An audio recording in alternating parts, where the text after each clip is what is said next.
میرے حضور نے زندگی کا خوبصورت زاویہ ہمیں عطا فرمایا کہ اللہ کے نزدیک جو محبوب ترین اعمال ہیں ان میں سے ایک عمل ہی ہے کسی مومن کے دل میں خوشی داخل کر دینا۔ آپ کا کوئی رویہ کسی کو خوش کر دے۔ فرمایا کہ نیکی کو چھوٹا نہ سمجھو، اور اگرچہ تم اپنے مومن بھائی سے مسکرا کر ہی کیوں نہیں ملتے، چھوٹی چھوٹی نیکیاں ہیں۔ آپ بل جمع کروانے جا رہے ہیں، کوئی بوڑھا شخص دیکھا بیچارہ مشکل سے کھڑا ہے، تو آپ اس کو آگے کر دیں یا اس کا بل اپنے ذمہ لے لیں کہ آپ یہاں بیٹھے میاں جی، میں آپ کا بل پے کر کے آپ کو جو ہے وہ دے دیتا ہوں۔ تو یہ اس سے کیا فرق پڑتا ہے؟ تو ہم نے ایک مائنڈ سیٹ رکھا ہے کہ یہ نیکی اتنے نفل پڑھیں گے تو اتنا ثواب ہوگا، اس میں کوئی بات نہیں۔ دیگ تقسیم کریں گے تو اتنا ثواب ہوگا، اس میں کوئی حرج نہیں، ثواب ہوگا۔ بہت بڑی نیکی ہے۔ گرمی کی شدت ہے تو آپ پانی پیش کر دیں، سردی کی شدت ہے تو افضل پانی نہیں ہوگا، چائے پیش کرنا ہوگی، گرم چیز پیش کرنا، سوپ پیش کرنا زیادہ افضل ہو جائے گا۔ اب گرمی میں ٹھنڈا پانی، یخ بستہ پانی ہو یا آئس کریم آپ گرمی میں کسی آنے والے شخص کو کھلاتے ہیں تو وہ خوش بھی ہوگا، آپ کو ثواب بھی ملے گا، پانی کا ثواب ہے۔ لیکن سردیوں میں ٹھٹرتا ہوا آئے اور آپ برف والا پانی اس کو پیش کریں تو کام تو وہی کیا جو گرمی نے کیا تھا، لیکن اب اس کا ثواب نہیں ہوگا کیونکہ اس کو خوشی نہیں ہوگی اور فائدہ نہیں ہوگا۔ اس کے دل میں جو خوشی پیدا ہونی ہے اس کا ثواب آپ کو ملنا ہے۔ تو جب ننگا کوئی ہو، کسی کے پاس کپڑے نہ ہو، تو اس کو آپ کپڑے پہنائیں گے، بھوکا ہو کھانا کھلائیں گے تو یہ ثواب ہے۔ اور اگر اس کا مسئلہ کوئی اور ہے، اس کو دوائی چاہیے، تو آپ اس کو کہتے ہیں کہ نہیں آپ لنگر ہی کھائیں، میں آپ کو سوٹ ہی دوں گا، تو یہ کوئی بات نہ ہوئی۔ ضرورت ہے سردیوں میں یہ دینا ہے، گرمیوں میں دینا ہے، اس کی ضرورت کو پورا کرنا ہے۔ آج کل آپ گزر رہے ہیں ایک پلاٹ کے اندر، آپ نے دیکھا کہ اوجڑیاں پڑی ہوئی ہیں، انتڑیاں پڑی ہوئی ہیں، تعفن پھیل رہا ہے اور لوگ پریشان ہو رہے ہیں، ہمسائے بھی پریشان ہو رہے ہیں۔ ان کے ہاں شعور کی کمی ہے، یا ان کے پاس رقم نہیں ہے، یا کسی وجہ سے وہ اٹھانے سے قاصر ہیں کہ وہ اٹھائے ایک دوسرے پہ ڈال رہے ہیں۔ تو آپ نے وہاں کھڑے ہو کر کوسنے دیے، محلے والوں کو برا کہا، ایک تو آپ کا یہ کام تھا، یہ آپ نے کیا اور یہ سارے کر رہے ہیں۔ لیکن اگر آپ نے وہاں کسی ٹرالی والے کو روکا اور کہا کہ یہ اٹھاؤ، کتنے پیسے لوگے؟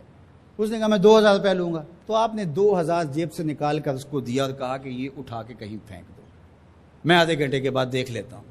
تو وہ اٹھا کے کہیں پھینک آیا، آپ نے چاولوں کی دیگ پکا کر بانٹی نہیں ہے، آپ سمجھیں شاید وہی نیکی ہے۔ وہ نیکی تھی اس وقت ضرورت کی، عیدین کا موقع تھا، یہ نیکی تھی۔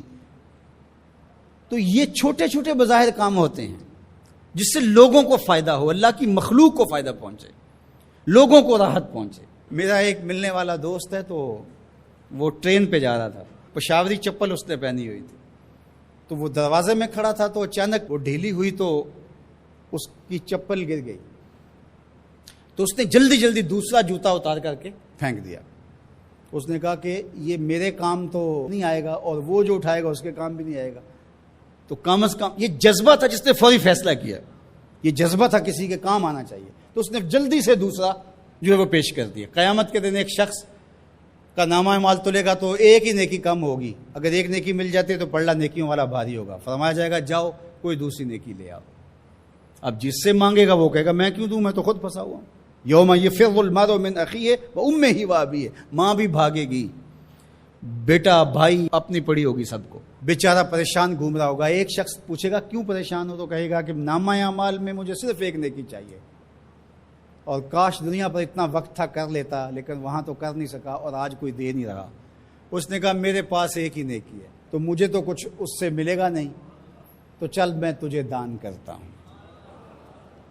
تو وہ لا کے پلڑے میں رکھے گا تو پلڑا بھاری ہو جائے گا، تو آواز آئے گی کہ یہ کس نے تیرے پہ دان کیا؟ کہا ایک بندہ ملا، اس کے پاس ایک ہی نیکی تھی، اس نے وہ بھی دے دی۔ تو فرمایا تجھے تو بخشا اصول کے تحت کہ تیری نیکیاں زیادہ ہو گئیں، لیکن وہ میرے سے بڑا سخی نہیں، جاؤ بلاؤ، میں نے اس کی بھی مغفرت فرما دی۔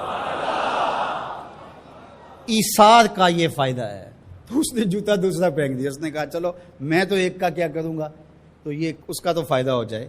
تو لوگوں کے لیے آسانیاں، لوگوں کے لیے سہولتیں، اللہ کی مخلوق کے لیے شفیق بن جاؤ، اللہ کی مخلوق کے لیے رحم کرنے والے بن جاؤ، طبیعتوں میں نرمی پیدا کرو، رقت پیدا کرو، لوگوں کی پردہ پوشی کرو، لوگوں سے درگزر کرو، اعراض کرو، لوگوں کے معاملات میں دخل نہ دو، لوگوں کو اذیت میں مبتلا نہ کرو۔